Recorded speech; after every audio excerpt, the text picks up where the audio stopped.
Vietnam, a development success story? Since the 1980s, Vietnam has become Southeast Asia's most successful developed country. With its population of 97 million, 56% under 35 years old, and highly educated. Its economic growth average before COVID-19 was 7.10%, and in 2022 it is expected to decrease to 6.6% in post-COVID. Vietnam is the largest producer of coffee in the world, and the Samsung alone has 40% of its output from Vietnamese manufacturers. Vietnamese development success story represents a model for the other less developed countries to follow. This is on the back of a prolonged and ultimately disastrous war between 1954 and 75 by the US to remove so-called communism in Vietnam. However, the Vietnamese Communist Party continues to remain in power, has played a significant role in navigating the development process. In 1986, the Communist Party launched the program of its economic restructuring, or what they call it, revolutionary innovation, and integration to socialist-oriented market capitalism. The state, alongside of the private enterprises, own and control various industries, encouraging the expansion of export and attracting foreign direct investment.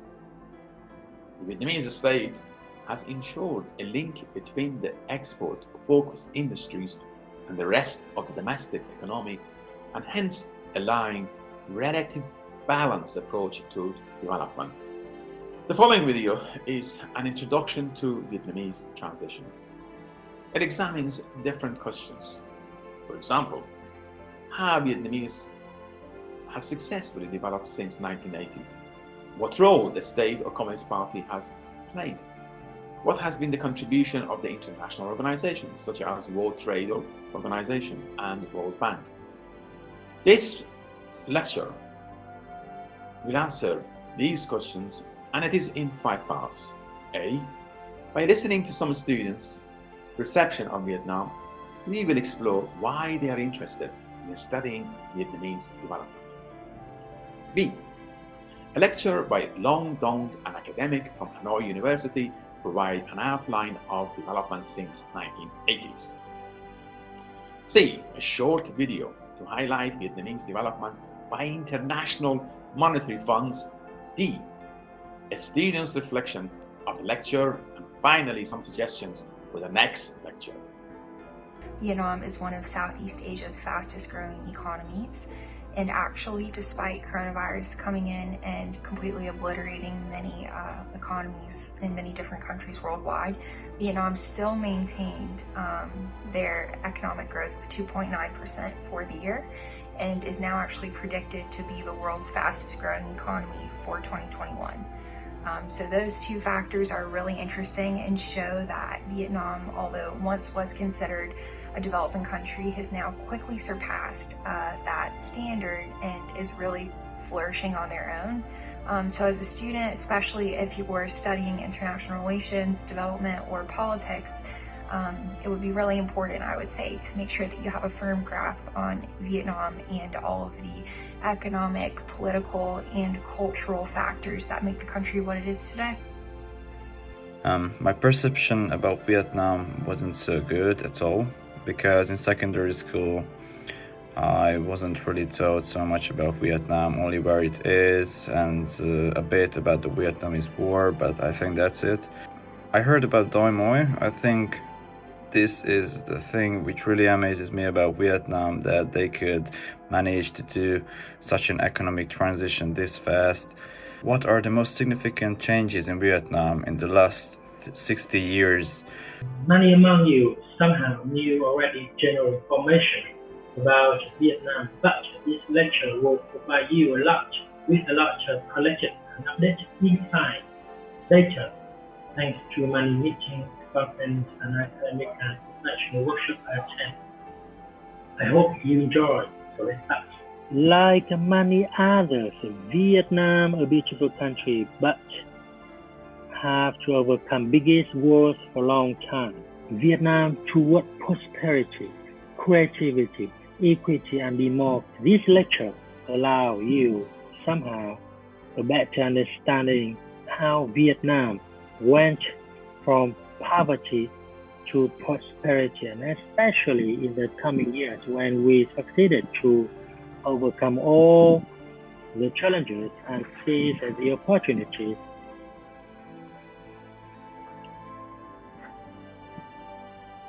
Vietnam, we can see here from the north to the south, with Hanoi, the capital, and Ho Chi Minh City, the largest city. Vietnam's development over the past 30 years has been remarkable. Economic and political reforms under Đổi mới, launched in 1986, have spurred rapid economic growth, transforming what was then one of the world's poorest nations into a lower middle-income country. Here is the outline. So you can see first part we will see Vietnam's economy, secondly Vietnam's politics, time later Vietnam's society, and last but not least, let's see what are opportunities and challenges. Given its deep integration with the global economy, the Vietnamese economy has been hit by the ongoing COVID-19 pandemic, but has shown remarkable.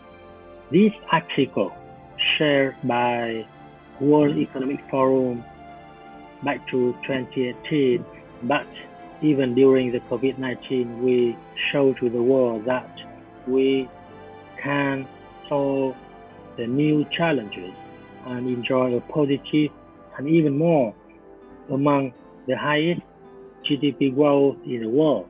According to World Bank, GDP grew by 2.9% in 2020.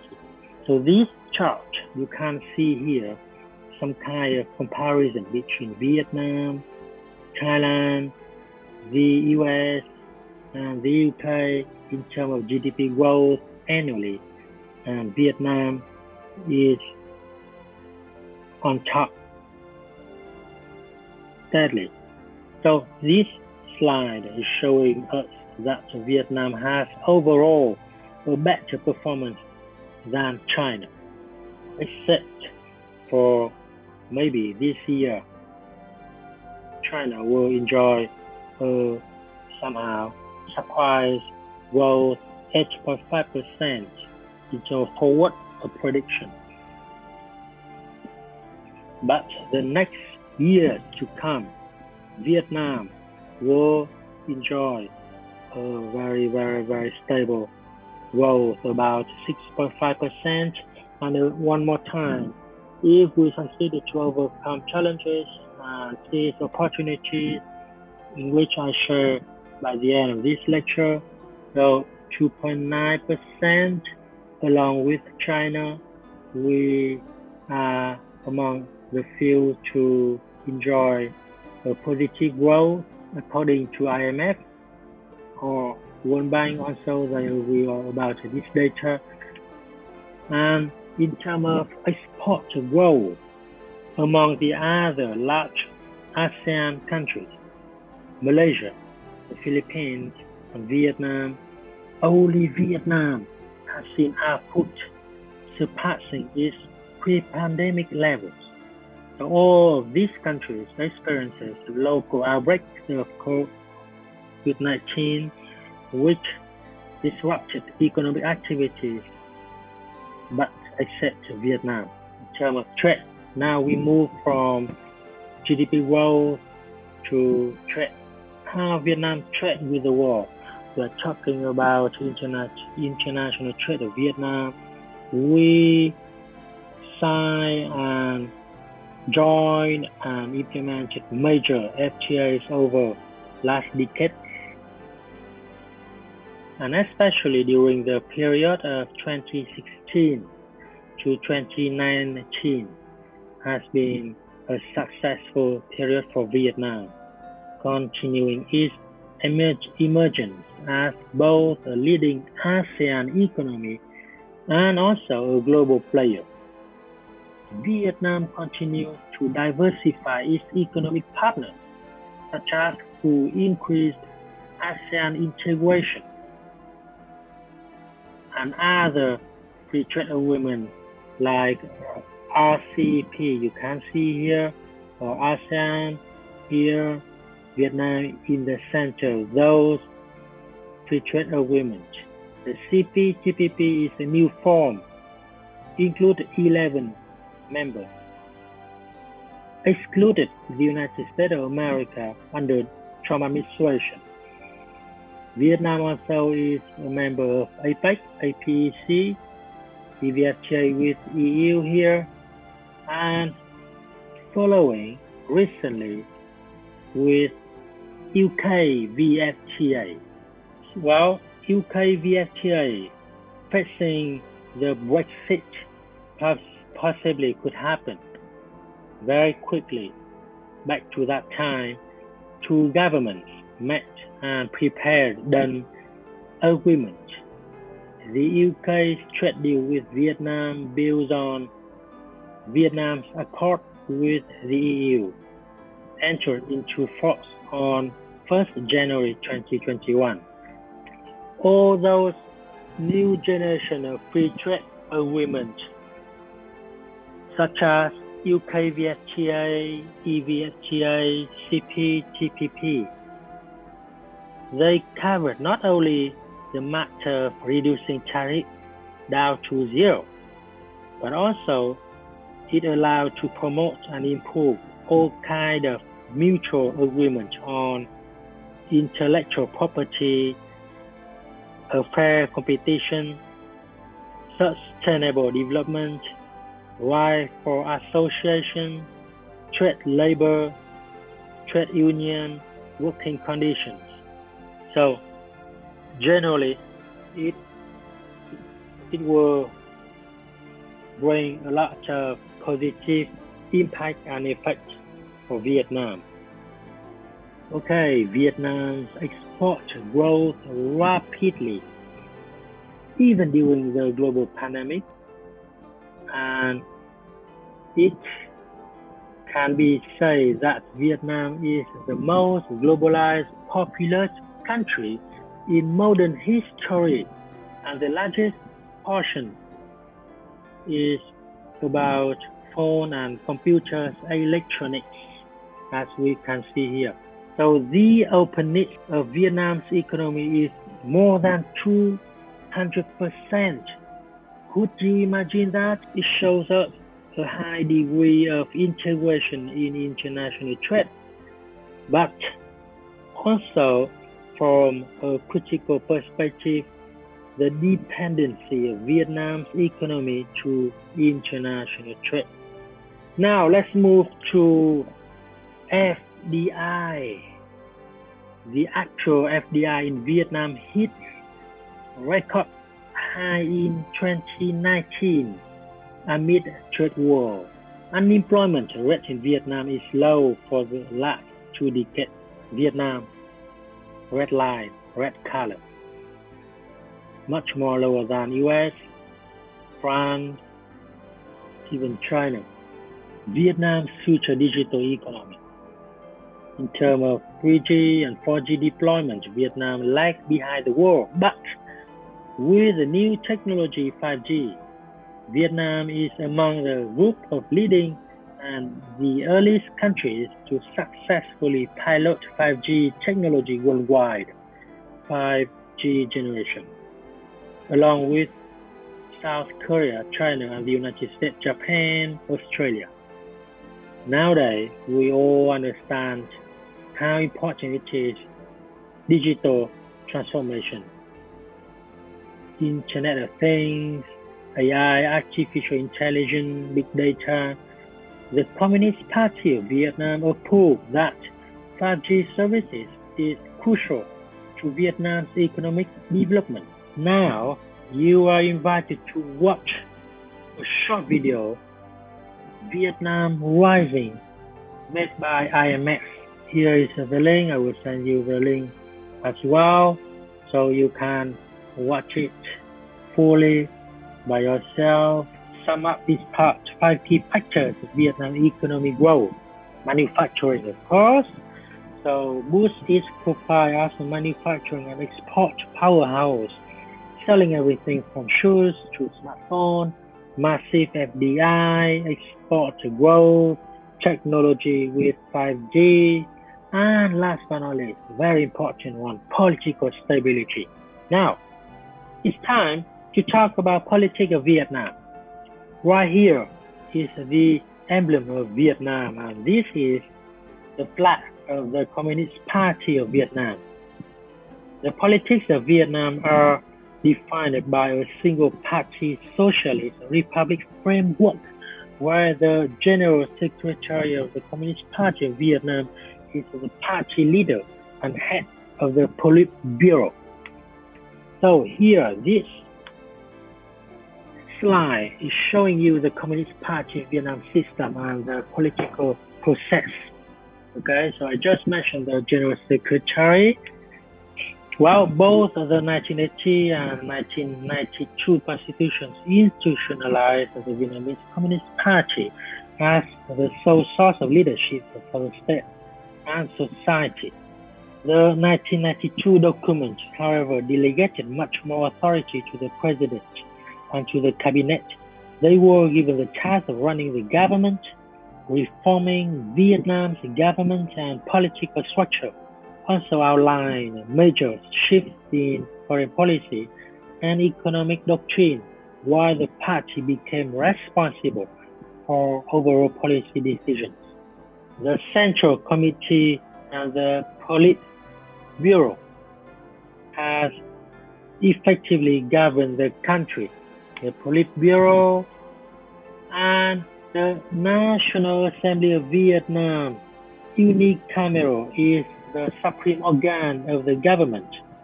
It elects the president, who is head of state, and the vice president, who is nominated by the president.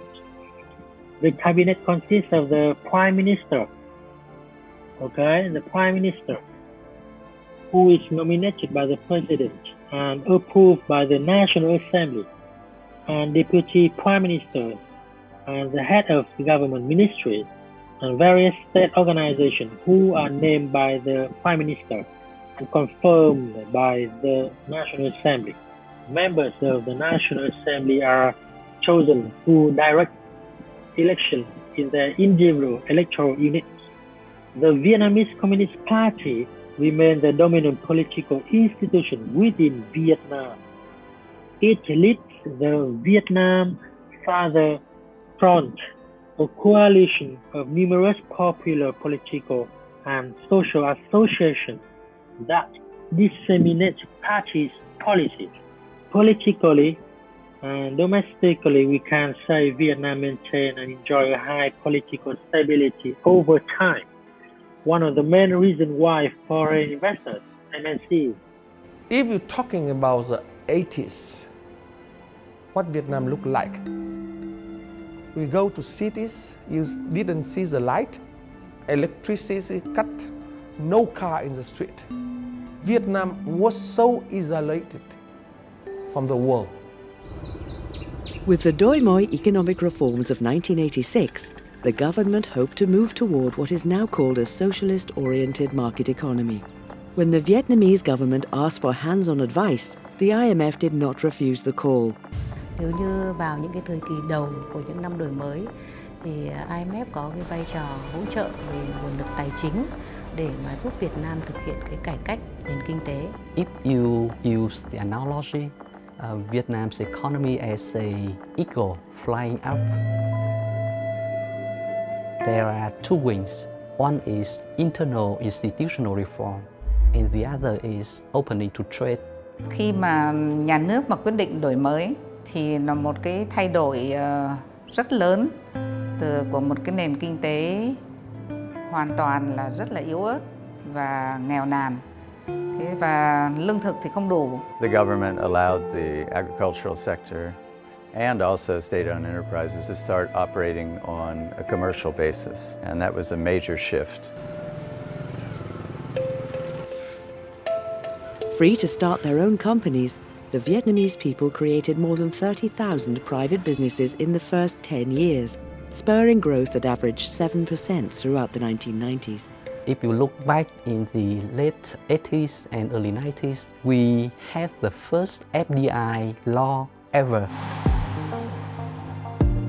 which opened up the opportunity for newly established private firms to engage in international trade. And that was complemented with a major push to attract foreign direct investment into Vietnam, and that has helped drive growth. Vietnam has done a pretty good job in providing universal education for its people. With that level of education, it's easier for the Vietnamese people to take advantage of the opportunity either brought about by domestic reform or by international trade. By every measure, Vietnam's internal reforms and opening to international trade have been a big success for the Vietnamese people and their quality of life. The economy has grown at about 7% per year since 1990, second globally only to China. Before we are low-income economy, and now we become the middle-income country with the emerging middle class. The driving forces behind all Vietnam's economic reform success lies in the effort to integrate into the world economy. In 1993, 60% of the population lived in poverty, and by 2014, that number had fallen to under 14% of the population. That actually lifted 40 million people out of poverty in Vietnam.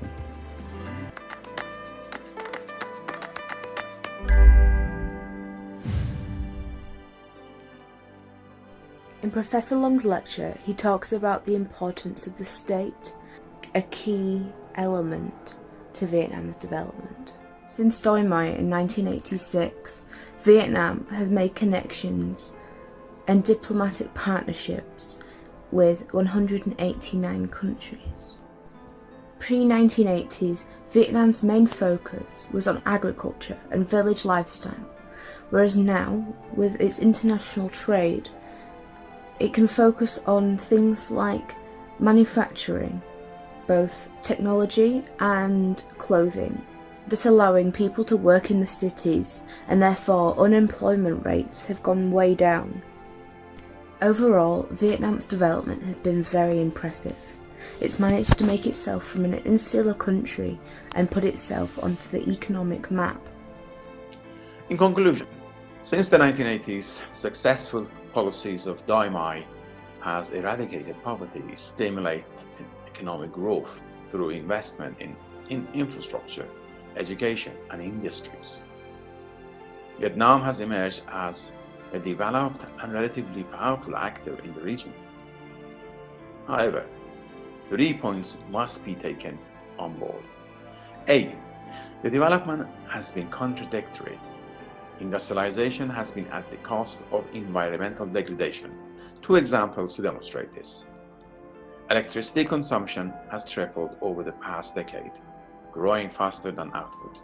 In addition, growth of multiple industries in cities such as Hanoi has caused enormous pollution.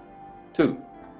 Being so close to China, as being the second largest economy and powerful country in the world, Vietnam must consider its geopolitical and foreign policy seriously. Indeed, COVID-19 started in Wuhan, China, and without a fast action by Vietnamese state, the situation could have been very different.